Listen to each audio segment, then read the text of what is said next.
Aujourd'hui, dans Affaires sensibles, Guernica, du massacre au chef-d'œuvre. Le 26 avril 1937, pendant la guerre civile espagnole, l'aviation allemande d'Hitler bombarde la petite ville basque de Guernica. Aucun combattant ne s'y trouve, non, seulement des civils innocents, désarmés. En une nuit, la ville est réduite en cendres, les morts se comptent par milliers. 2 ans avant le début de la Seconde Guerre mondiale, le massacre de Guernica s'impose alors comme l'exemple même du meurtre à grande échelle, du crime de guerre, ou en un mot déjà utilisé à l'époque, terroriste. Et puis, avec le temps, bien sûr, la ville martyre a séché ses larmes et enterré ses morts. Mais personne n'a oublié son nom, et personne ne l'oubliera jamais. Depuis que, sous les pinceaux de Picasso, l'horreur est devenue chef-d'œuvre, probablement le plus grand tableau tragique du XXe siècle. On le connaît, on l'a vu 1000 fois, ce tableau, en vrai ou en reproduction. Il est devenu une bannière, un symbole, celui du mal contemporain, celui de la guerre moderne.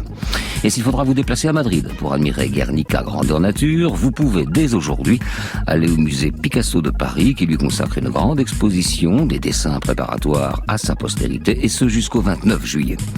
Nos invités aujourd'hui, Emilia Filippo, conservatrice du dit musée, et Géraldine Mercier, historienne de l'art, toutes deux commissaires associées de l'exposition. Affaires sensibles, une émission de France Inter en partenariat avec l'INA, préparée aujourd'hui par Margot Pinel, coordination Christophe Barrère, réalisation David Jacuboviez. Fabrice Drouel, Affaires sensibles, sur France Inter.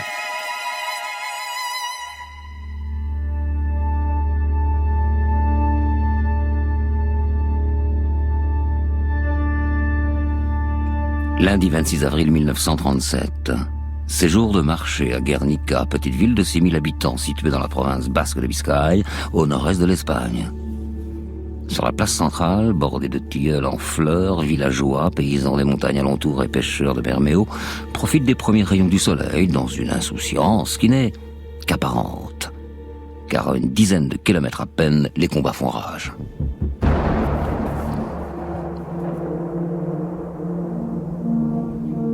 Depuis 9 mois, la guerre civile ensanglante l'Espagne. Un conflit fratricide qui oppose le gouvernement républicain du Front populaire, largement élu, à une insurrection militaire et nationaliste dirigée par le général Franco. Commencée le 18 juillet 1936 dans l'indécision des armes, la partie s'est vite révélée inégale. Si l'URSS soutient financièrement les républicains, ce n'est rien comparé au camp adverse. Aux côtés des franquistes, la redoutable Légion Condor d'Hitler et le chemise noire de Mussolini marchent en ombre et en cadence. La France et la Grande-Bretagne, elles, refusent d'intervenir, bien trop inquiètes de déclencher un conflit mondial.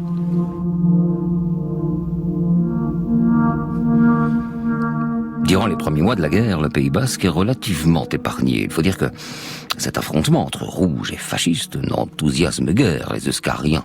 Traditionnellement conservateurs et profondément catholiques, ils auraient pu rejoindre les franquistes. Mais ces derniers veulent une Espagne unifiée et centralisée quand les Basques, eux, rêvent avant tout d'indépendance. Ils se rangent donc très majoritairement dans le camp des républicains, sachant que leurs terres ne seront pas longtemps oubliées. D'autant que la Biscaye est le fief industriel de l'Espagne et Bilbao, un port stratégique. Sur les postes de radio, l'écho de la doctrine du général Franco résonne, elle, de plus en plus menaçante. Un Estado totalitario armonizará en España el funcionamiento de todas las capacidades. Un État totalitaire pourra vitaliser toutes les forces de l'Espagne. Avec l'unité du pays, le travail, notre premier devoir, sera l'unique expression de la volonté populaire.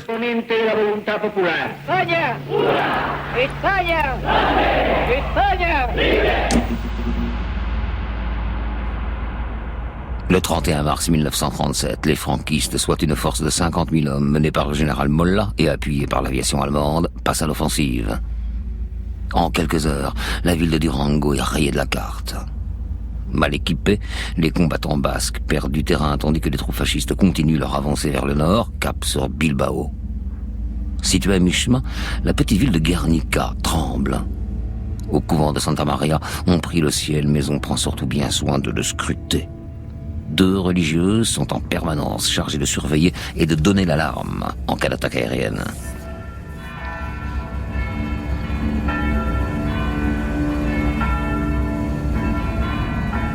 Il est 16h30 ce 27 avril 1937 lorsque les cloches se mettent à sonner à toute volée. Dans les rues escarpées de Guernica, sur la place des marchés, la population se fige et lève les yeux vers le ciel. Quelle est donc cette étrange rumeur? Alors le silence s'installe, lourd, pesant, de ceux qui précèdent les tragédies. Et quelques minutes plus tard, les premiers avions allemands de la Légion Condor, nez arrondi, apparaissent en formation serrée au-dessus de la ville et déversent 2,5 tonnes de bombes explosives. Un immense nuage noir obscurcit le ciel. Puis les escadrilles nationalistes se succèdent, interminables. 43 avions Heinkel, 51 Junker 52 bombardent Guernica, éventrent les rues, incendient les maisons. Des chasseurs volant à basse altitude mitraillent la population paniquée qui tente de fuir sur des charrettes. Alors, vieillards, femmes, enfants, bestiaux, ils titubent comme des aveugles. Il est 19h45. Le cauchemar aura duré 3 heures. Un survivant témoigne. Cette nuit-là, je suis allé au-dessus de Guernica dans un lieu nommé Luno, où il n'y a que quelques maisons, avec un ami. Et nous avons été accueillis. Ils nous ont donné un peu de lait, nous n'avions pas mangé de la journée et ils nous ont laissé l'écurie pour dormir. Ma mère me trouva là. Quelqu'un m'avait dit qu'on l'avait vue. Elle était au milieu de la place en criant. Nous nous sommes embrassés et nous sommes descendus au village. Nous avions obtenu une voiture de la police basque pour nous amener à Bilbao. Nous ne savions rien sur la mort de mon père, de mon frère, et c'est ainsi que nous sommes partis de Guernica. Un autre de mes frères, âgé de 10 ans, avait vu le bombardement près de la caserne, à côté d'un soldat. Une bombe tomba, qui l'a tué sur le coup. Ce frère garda un tel souvenir du bombardement que lorsque nous sommes partis pour Bilbao, nous habitions à côté d'un tunnel de chemin de fer et il restait toute la journée sous le tunnel.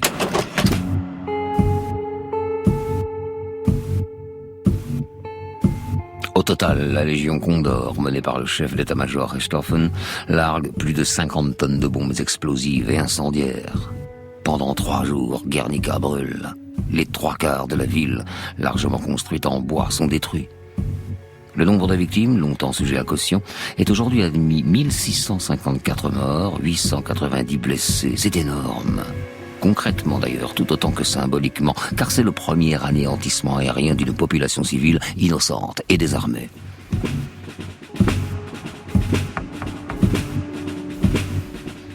Ce 26 avril 1937, sur Guernica, l'aviation allemande inaugure la technique dite du tapis de bombe, c'est-à-dire, je cite, une attaque soudaine, inattendue et dévastatrice menée avec la précision et la rapidité de la foudre. Un crime de guerre.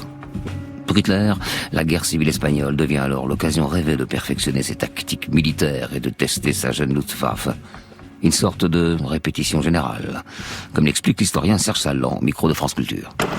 Guernica est, selon toute vraisemblance, une manœuvre militaire menée par la Légion Condor, dans un but purement d'entraînement, j'oserais dire. Bon, on sait que l'histoire de la Légion Condor en Espagne est une histoire menée depuis Berlin, dans une optique d'entraînement des troupes, des armes, des armements, des techniques, des intendances militaires. Tout a été mené d'une façon très concertée, très élaborée.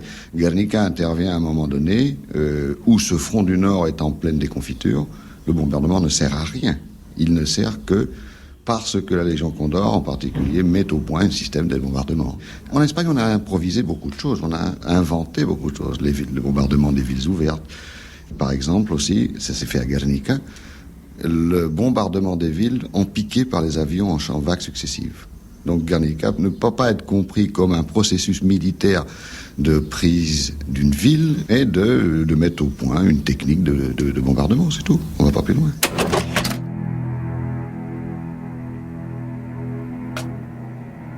Oui, mais enfin, pourquoi Guernica ? Un télégramme de la Légion Condor adressé à Franco atteste que l'attaque a été sollicitée par les nationalistes espagnols pour détruire le pont de la Renteria, situé au nord de la ville. À cause du manque de visibilité, les avions auraient raté leur objectif et bombardé, par erreur, le centre-ville. Alors, c'est donc ça, Guernica, une bavure ? Difficile à croire, d'autant que les bombes incendiaires utilisées sont totalement inefficaces contre un édifice en pierre, non. En réalité, Guernica ne représente aucun intérêt stratégique ou militaire, mais symbolique et pour cause. La petite ville de Biscaye est en effet la capitale historique du Pays Basque, un lieu sacré. C'est sous son chêne que depuis des siècles les rois d'Espagne viennent prêter serment aux fueros, les privilèges accordés par la royauté aux Basques.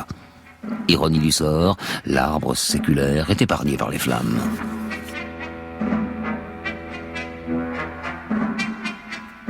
Avec le bombardement de Guernica, le général Franco veut donc atteindre le cœur, l'âme même de l'identité basque. Son but est de démoraliser durablement les populations civiles et de miner la résistance républicaine. Il prône une guerre d'anéantissement et en appelle à la rédemption des habitants. Désormais, plus rien n'arrêtera la croisade meurtrière du Caudillo. Le 19 juin 1937, Bilbao tombe, puis Santander, Oviedo, Gijón. En quelques semaines, la totalité du Pays Basque passe sous la coupe franquiste.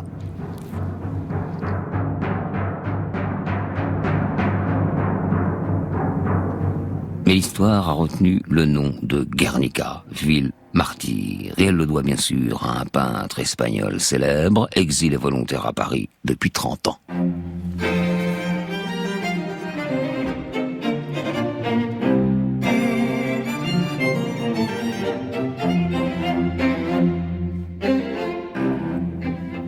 Au printemps 1937, lorsque les troupes franquistes se lancent à l'assaut du Pays Basque, à 1000 kilomètres de là, Pablo Picasso tourne en rond dans son atelier de la rue des Grands Augustins. À 55 ans, riche et célèbre, au sommet de son art, le peintre est dans l'impasse. Voilà 2 ans qu'il peine à trouver l'inspiration, comme en témoigne le catalogue de ses œuvres. Seulement 40 peintures et dessins en 1936, un chiffre très inférieur à sa moyenne annuelle. C'est que, sur le plan personnel, Picasso est un homme meurtri et déchiré.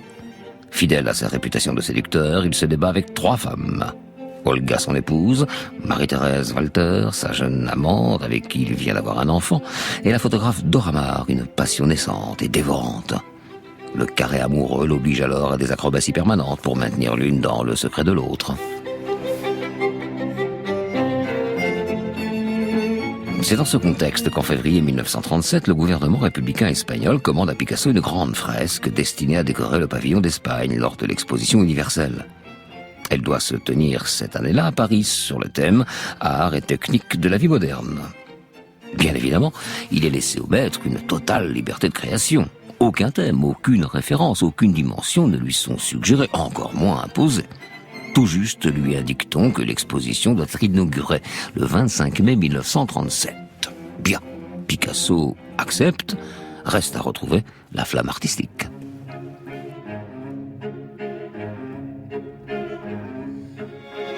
S'il paraît évident que le projet de ce pavillon espagnol est conçu comme un acte de propagande politique en faveur de la République, légalement élu, rappelons-le, l'artiste hésite sur l'attitude à prendre. Il faut dire que depuis le début de la guerre civile, il y a 9 mois, Picasso est resté quelque peu indifférent aux événements qui déchirent son pays natal.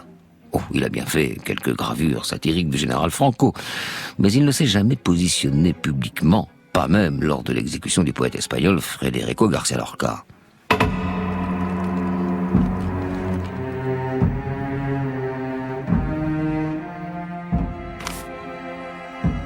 Pris au dépourvu par cette commande officielle, Picasso tâtonne, songe un temps à faire un tableau sur le thème Le peintre et son modèle.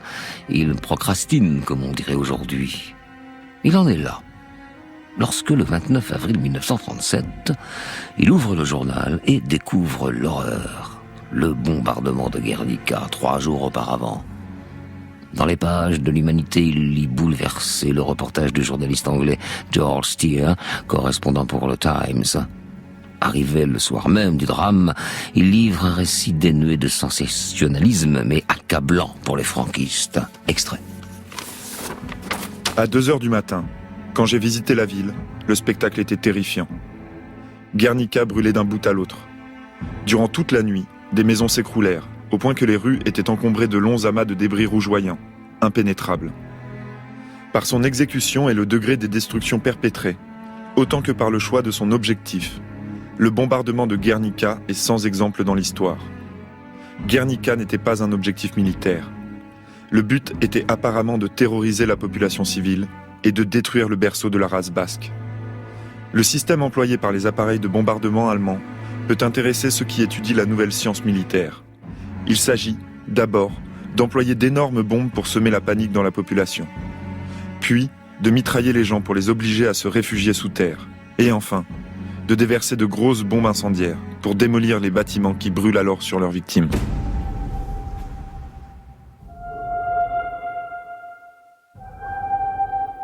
Cet article, publié en une du Times le 27 avril 1937, soit le lendemain du bombardement, trouve un écho retentissant en Grande-Bretagne, un impact sans égal, mais qui mettra plus de 3 jours à traverser la Manche. En effet, les journaux français qui dépendent de l'agence de presse Havas sont très mal et très tardivement renseignés sur le bombardement de Guernica. Pire encore, certains articles, comme dans le Figaro, vont jusqu'à reprendre les propos de la propagande fasciste. Selon elle, Guernica a été incendiée par les rouges séparatistes, dynamitée par des saboteurs basques et des mineurs asturiens pour discréditer Franco. Voilà d'ailleurs ce que l'on pouvait entendre sur les ondes espagnoles et allemandes au lendemain de la tragédie. Cierta prensa aseguró que esta desgraciada ciudad fue destruida por la aviación nacionalista. Certains journaux ont prétendu que cette malheureuse ville avait été détruite par l'aviation nationaliste.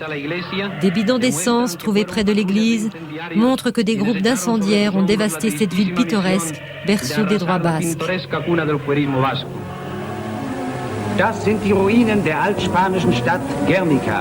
Voici les ruines de la vieille ville de Guernica, après que les incendiaires bolcheviques en ont été chassés par les troupes nationalistes. La presse juive mensongère a prétendu que les Allemands l'avaient bombardée. Mais la presse internationale a dû admettre que cette annonce n'était qu'une manœuvre des bolcheviks, lesquels ont incendié la ville maison par maison avant de la quitter.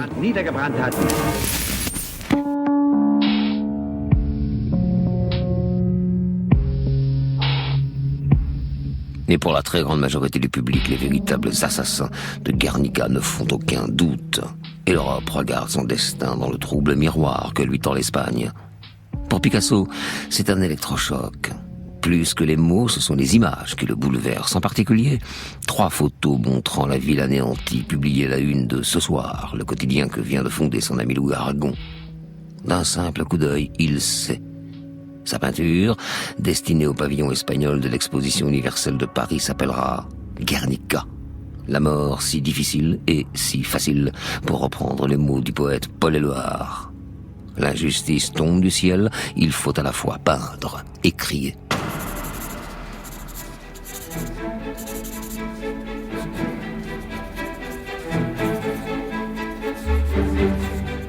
Dès le lendemain, le 1er mai 1937, Picasso se lance à corps perdu dans son œuvre. Pendant des semaines, il travaille jour et nuit, enfermé dans son atelier des Grands Augustins, au numéro 7.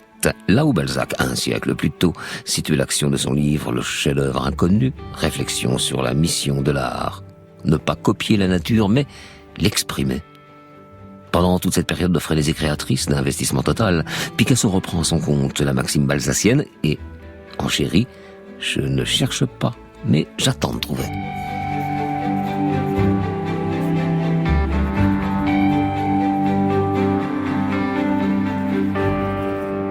Sur ses premiers croquis apparaissent déjà les principales figures de son Guernica. Un taureau impassible, le cadavre d'un combattant étendu sur le sol et une porteuse de lumière, flamme éclairant les ténèbres. Il griffonne aussi des chevaux tordus de douleur, des corps éventrés. Puis, dans les jours qui suivent, il trace plusieurs variantes d'une femme fuyant le désastre, son enfant mort dans les bras.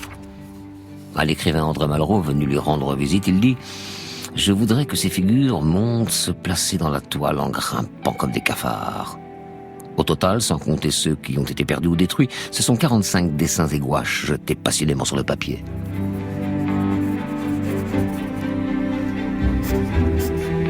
Après 10 jours de travail, le 11 mai 1937, la toile blanche arrive dans l'atelier.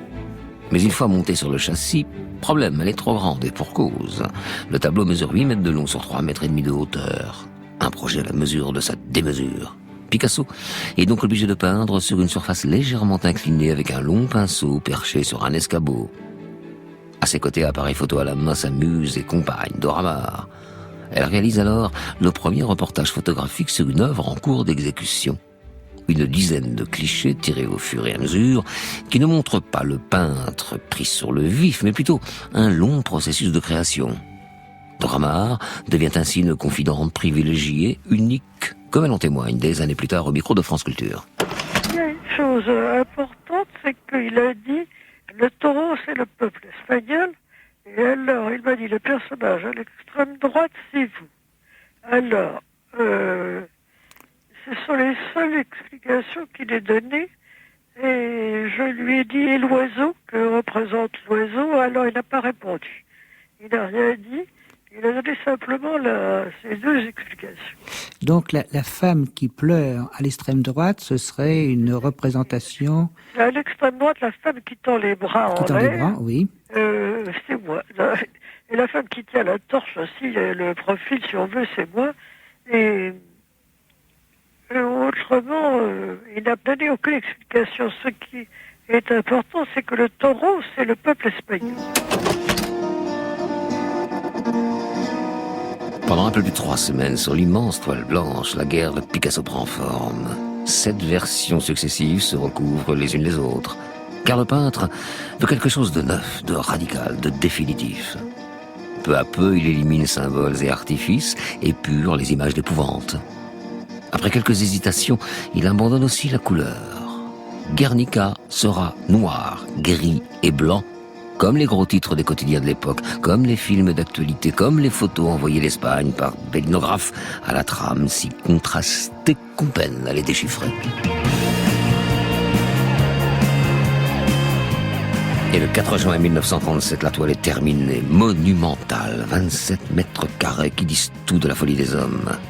Elle reste encore quelques jours dans l'atelier des grands Augustins, où quelques privilégiés, artistes et amis peuvent venir l'admirer enthousiastes et unanimes. Vers la mi-juin, soit un mois après l'inauguration officielle de l'exposition universelle, les responsables du pavillon espagnol s'inquiètent. Quand pourront-ils récupérer l'œuvre? Picasso leur répond: si vous ne me l'enlevez pas et ne l'emmenez pas, je ne l'achèverai jamais. Quelques jours plus tard, une fourgonnette vient le délivrer. Et bientôt, la foule parisienne pourra à son tour découvrir et pleurer Guernica. Paris, Oh, Paris, Paris, Paris. Paris. Oh, Paris. Oh, Paris, Paris. Paris. Oh, dis donc, tu parles d'un truc pour du gratos, c'est du gratos. Après l'exposition de 1889, après celle de 1900, l'exposition des arts et techniques de 1937 est ouverte. L'Espagne, victime de l'agression et de la guerre civile, offre à la sympathie des visiteurs un pavillon de lutte et de combat pour la défense de la République. Victime de la non-intervention à sens unique, elle affirme sa foi dans la victoire finale du droit, de la justice et de la liberté.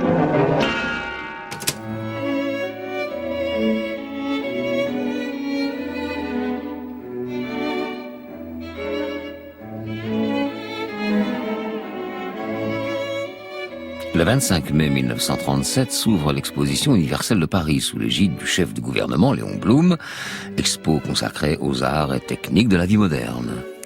Le long de la Seine s'échelonnent 300 pavillons où sont convoquées toutes les promesses de l'époque.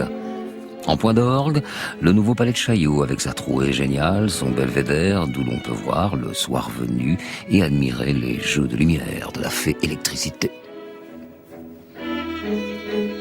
Puis encore, cette exposition universelle reflète de façon impressionnante l'état du monde en 1937, 2 ans à peine avant le déclenchement de la Seconde Guerre mondiale. De part et d'autre du bassin du Trocadéro, dans un parfait face-à-face, le pavillon de l'Allemagne nazie affronte celui de l'Union soviétique. L'aigle et la croix gammée contre le prolétaire et la colcosienne. À leur côté, petit parmi les grands, le pavillon de la République d'Espagne, plongé dans la guerre civile depuis 1 an. Ici, au rez-de-chaussée, le public peut découvrir pour la première fois la grande fresque commandée à Pablo Picasso pour l'occasion, Guernica.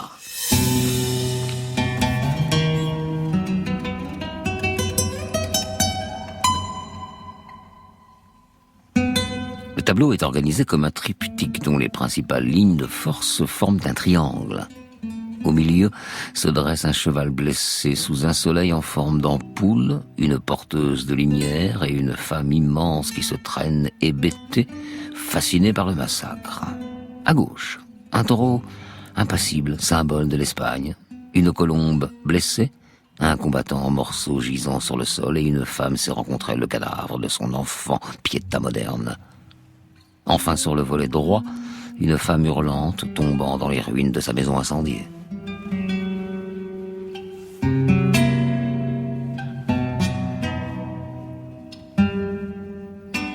Toutes ces figures meurtries possèdent une telle agressivité, une telle douleur qu'on dirait des structures primitives, des pulsions.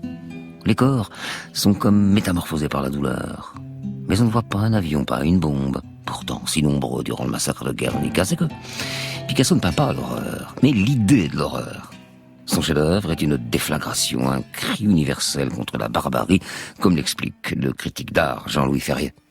Quand on regarde cette partie de gauche du tableau, on voit que la femme, la mère, qui part avec son enfant, elle n'est plus qu'un cri. C'est un cri qui part comme ça du fond du corps et qui se monte comme ça jusqu'ici à la gorge et la tête qui est rejetée en arrière et puis la langue qui devient une pointe comme chez le cheval par exemple.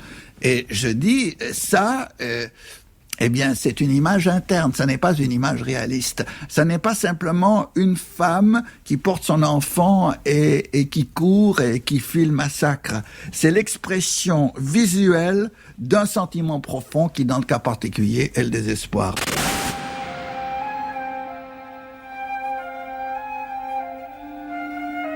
Ainsi exposé dans le pavillon de la République espagnole, Guernica n'est plus seulement Guernica, mais un acte politique. Pour Picasso, la peinture n'est pas faite pour décorer les appartements, c'est un instrument de guerre, offensif et défensif contre l'ennemi. Une vision de l'art qui n'est pas du goût de tout le monde.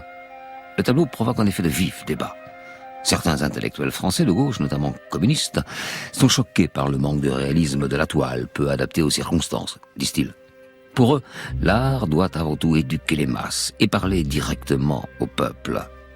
Guernica, lui, serait antisocial, trop personnel, trop complexe, en un mot, un tableau d'esthète, donc bourgeois. Picasso leur répond, vous savez, ce taureau est un taureau, et ce cheval est un cheval.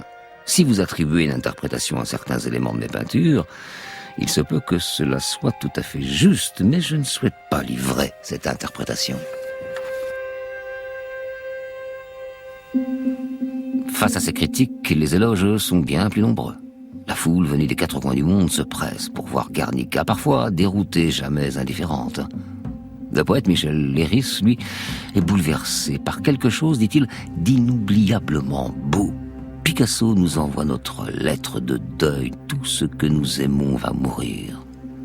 Le peintre et ami de Picasso, Édouard Pignon, se souvient, lui, aussi, de la première fois qu'il a vu l'œuvre à Paris. Et il en parle au micro de France Culture. Bien, en général, par les jeunes peintres, disons des jeunes peintres qui s'intéressaient à la peinture moderne, ce tableau a été un choc terrible. Le tableau venant d'être fait, étant exposé, enfin, dans ses premiers jours, c'était quelque chose d'inhabituel. On était bien habitué, évidemment. On avait vu dans les galeries des Picasso, des Braque ou autres, mais il y avait dans ce tableau un dépassement. Picasso il avait dépassé Picasso et il accédait là à une grande époque, n'est-ce pas ? C'est-à-dire qu'il devenait le rival de toute la grande peinture du passé, n'est-ce pas ? Et en effet, cette peinture est une peinture qui incarnait toutes les luttes politiques et esthétiques de l'époque, parce que Picasso, non seulement exaltait, enfin, c'est une sorte de cri, n'est-ce pas, à la suite de ce massacre qui a été fait dans son pays, mais il dépassait le cubisme par sa forme, par la violence des choses, par la contradiction des formes, par les symboles exprimés, n'est-ce pas ? Et c'était quand même pour nous un choc terrible, parce qu'on n'avait pas encore vu ça. C'était tout neuf, qu'est-ce que vous voulez ? Guernica est également un pari extraordinaire. Alors que tout l'art moderne s'est développé contre la peinture anecdotique, Picasso, en pleine maturité, fait pour la première fois une peinture moderne d'histoire. 30 ans après les Demoiselles d'Avignon, acte fondateur de cubisme, il réinvente ainsi, et une nouvelle fois, l'art pictural.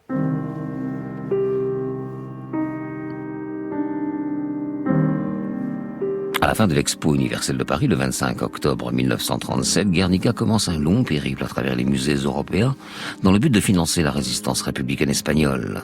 La consigne est de Picasso lui-même. D'Oslo à Liverpool, de Copenhague à Londres, le tableau devient le symbole de la lutte antifasciste, un emblème contre l'ennemi.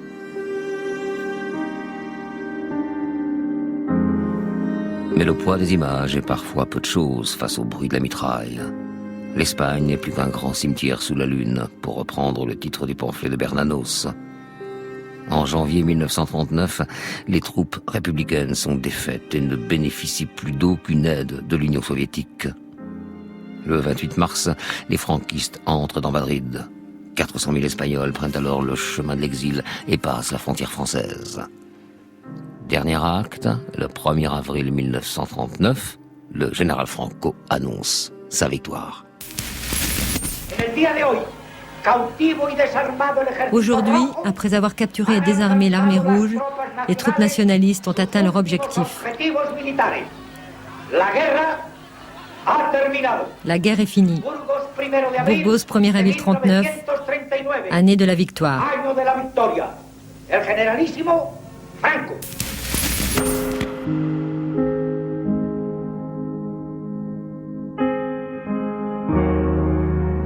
Le tableau de Picasso, lui, continue son interminable périple. Le 1er mai 1939, il accoste aux États-Unis. Guernica doit y rester quelques mois pour faire le tour des grands musées américains avant de repartir en Europe. Mais entre-temps, la Seconde Guerre mondiale éclate. Le vieux continent plonge une nouvelle fois dans les ténèbres. Impossible donc, dans ces conditions, de rapatrier Guernica, qui reste à l'abri au MoMA, le musée d'art moderne de New York.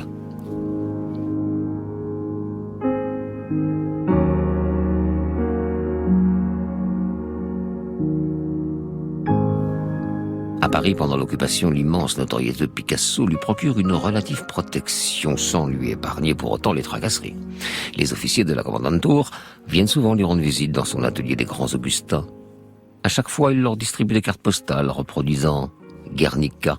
« C'est vous qui avez fait ça ?» lui demande un jour l'un d'entre eux. « Non, c'est vous », répond Picasso.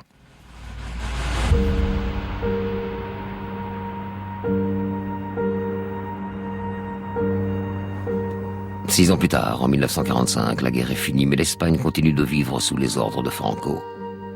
En 1970, le dictateur, qui regrette de ne posséder aucune œuvre du peintre espagnol, réclame le rapatriement de Guernica, toujours exposé à New York.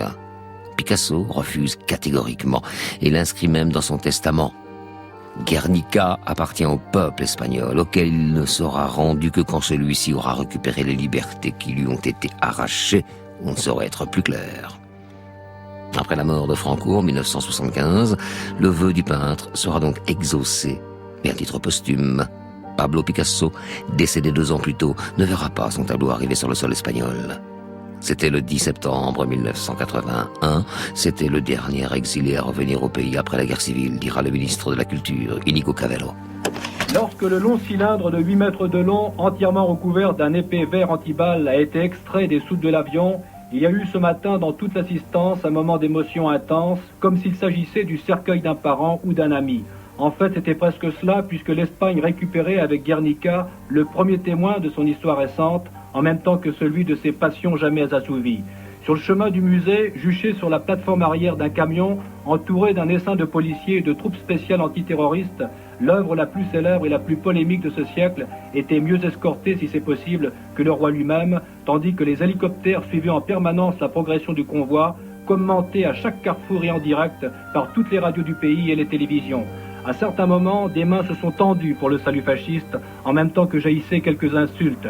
Guernica, c'était aujourd'hui un peu le dernier exilé à revenir au pays, mais un exilé qui réveille encore les souvenirs des temps difficiles et donc des ressentiments. «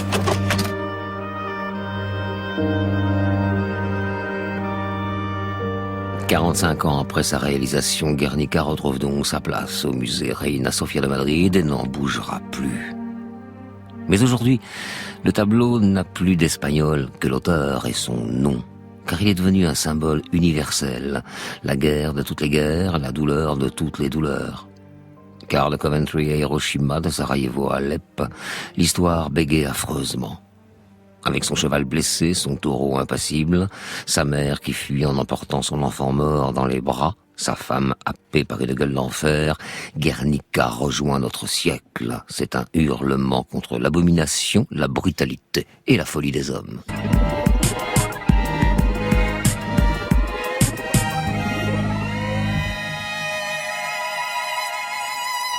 Aujourd'hui, Guernica, le drame humain et, bien sûr, le tableau. Avec deux invités, Emilia Filippo, bonjour. Bonjour. Conservatrice au musée Picasso de Paris, et Géraldine Mercier, bonjour. Bonjour. Historienne de l'art, vous êtes toutes les deux commissaires associées de l'exposition Guernica qui se tient au musée Picasso du 27 mars, c'est-à-dire de avant-hier jusqu'au 29 juillet prochain. Voilà. Bon, on va commencer par ça, hein, mesdames. Qui veut me parler alors dans ces grandes lignes de ce que le visiteur peut voir, qui s'y colle, si j'ose dire. Emilia Filippo ou Géraldine Mercier? Donc l'exposition Guernica... Donc c'est Emilia Filippo qui parle. C'est bien moi. Voilà. L'exposition Guernica au musée Picasso donc revient sur l'histoire de Guernica en deux grands chapitres, l'histoire de la création de la toile, en repositionnant l'œuvre dans son contexte politique, dans le contexte de la création de Picasso, en revenant sur la commande également, et sur tous les différents états documentés par les photographies de Doramar.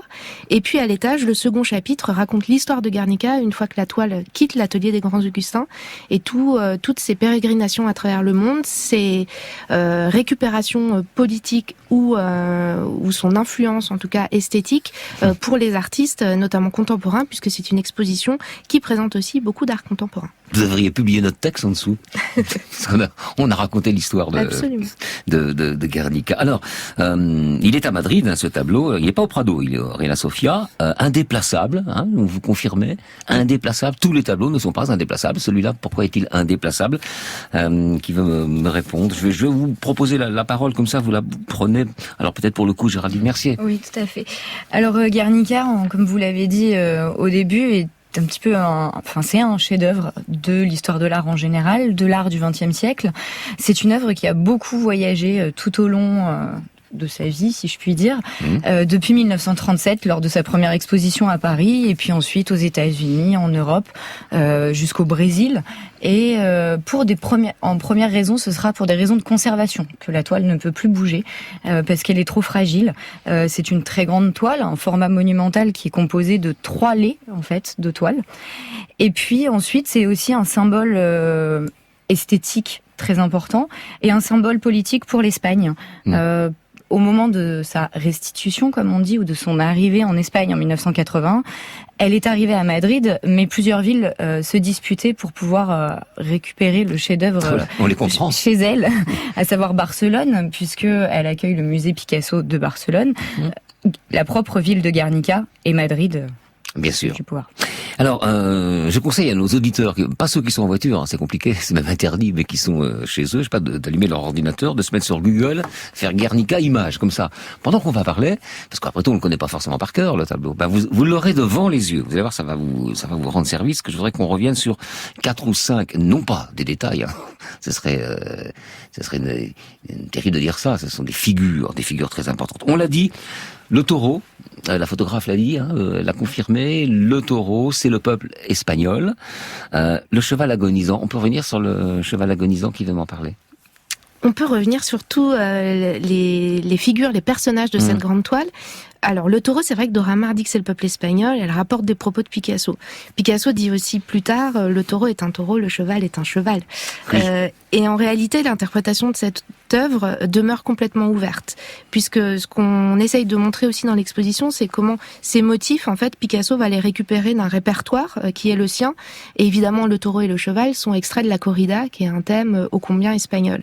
Et le taureau, dans l'œuvre de Picasso, est tantôt très agressif, et le signe de l'aveuglement, de la barbarie, et tantôt le symbole de l'Espagne. Donc on a ces deux interprétations possibles. De la même manière pour tous les personnages en réalité du tableau, et Picasso prend bien soin de laisser cette interprétation ouverte, et c'est en cela aussi que la puissance de Guernica peut s'expliquer encore aujourd'hui. Et c'est aussi la raison pour laquelle probablement elle a été mal perçue par les communistes, puisqu'en effet ça n'est pas à proprement parler une œuvre de propagande, c'est avant tout un chef-d'œuvre avec ses multiplicités d'interprétations. Et Géraldine Mercier, elle est mégalo, la photographe, ou pas, quand elle dit que la femme, enfin que le personnage qui lève les bras au ciel dans un mouvement de désespoir absolu, c'est elle? Alors, pas vraiment. Dora Maar était...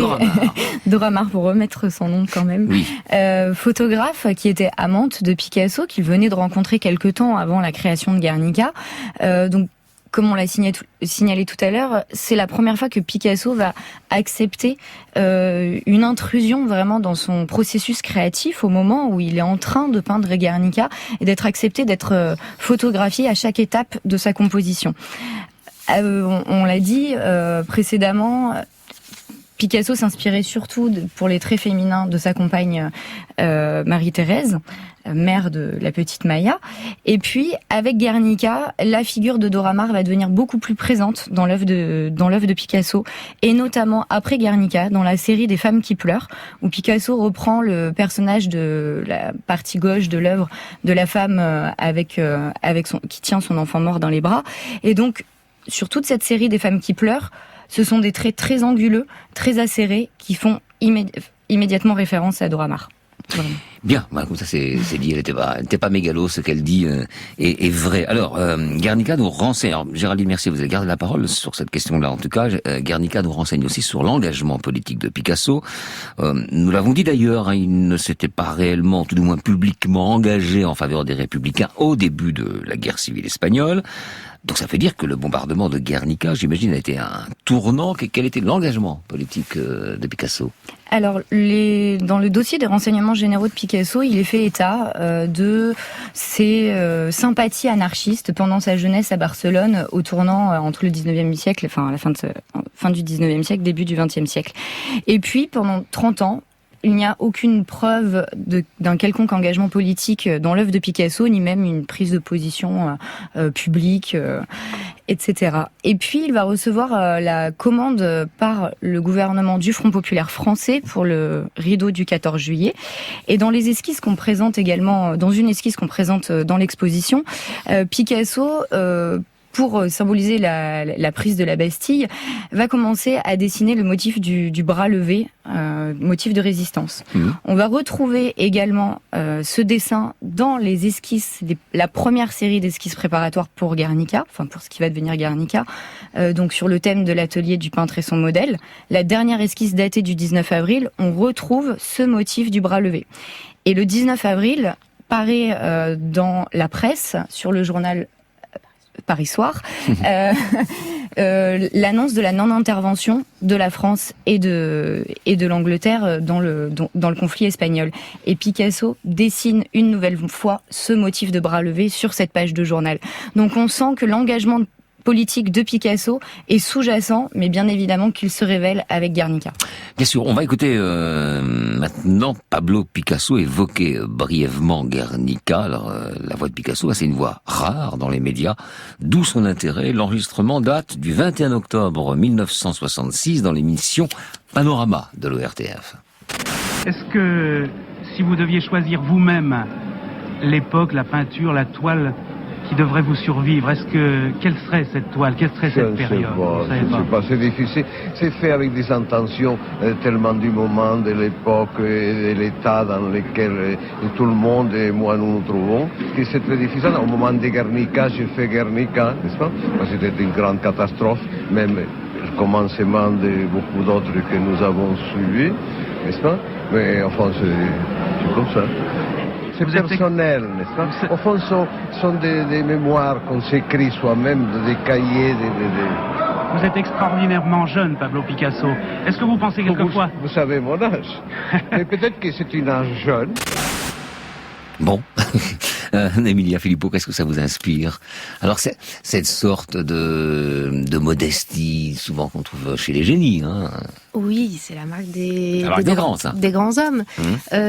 Ensuite, c'est cette incapacité aussi à choisir. On pourrait se dire que Picasso dirait d'emblée Guernica ou même Les Demoiselles d'Avignon, qui sont pas seulement des chefs-d'œuvre pour sa carrière à lui, mais pour toute l'histoire de l'art et pas seulement du XXe.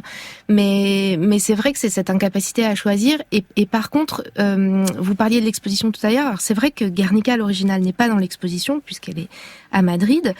le parti pris de l'exposition, c'est de le traiter du point de vue de Paris. Et Picasso conservait énormément de choses. Il avait vraiment cette âme d'archiviste.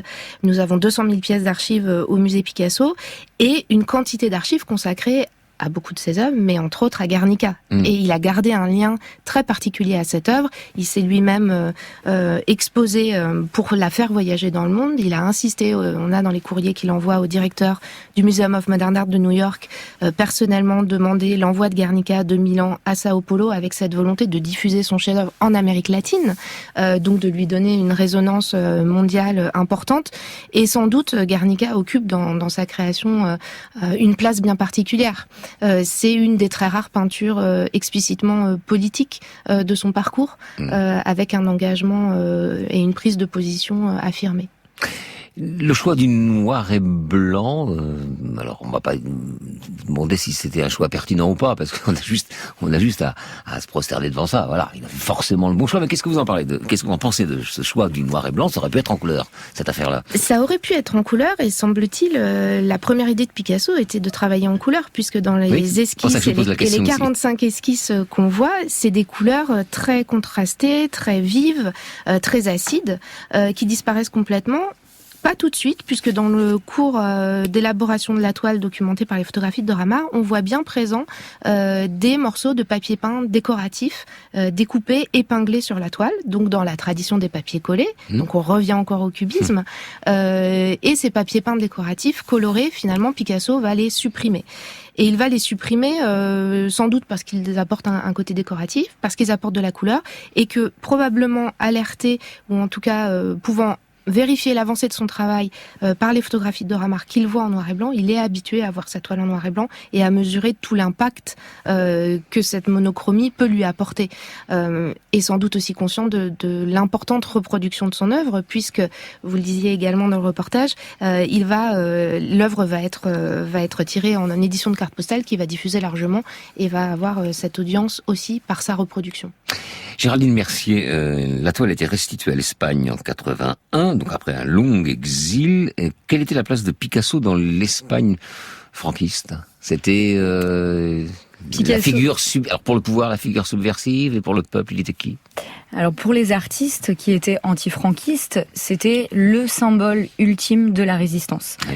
De par son chef-d'œuvre Guernica, mais également pour l'aide qu'il va apporter, que Picasso va apporter à de nombreux artistes et républicains espagnols, que ce soit des amis, sa famille ou des inconnus.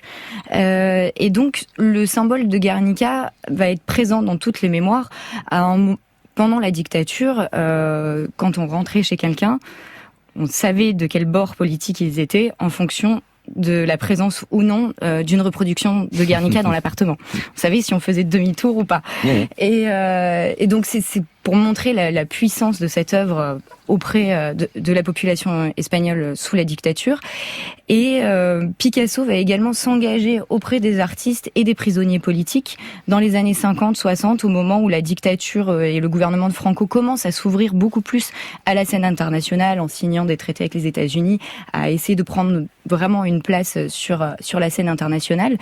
Et Picasso va s'engager dans des campagnes d'amnistie en créant des œuvres ou des portraits en vente justement pour les campagnes d'amnistie.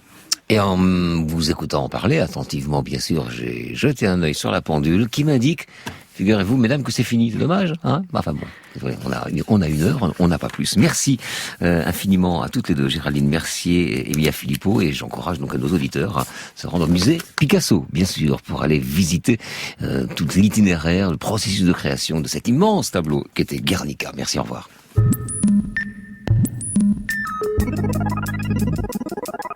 C'était Affaires sensibles, une émission en partenariat avec l'INA. Merci aux documentalistes de Radio France. Affaires sensibles, une émission que vous pouvez réécouter, podcaster sur franceinter.fr.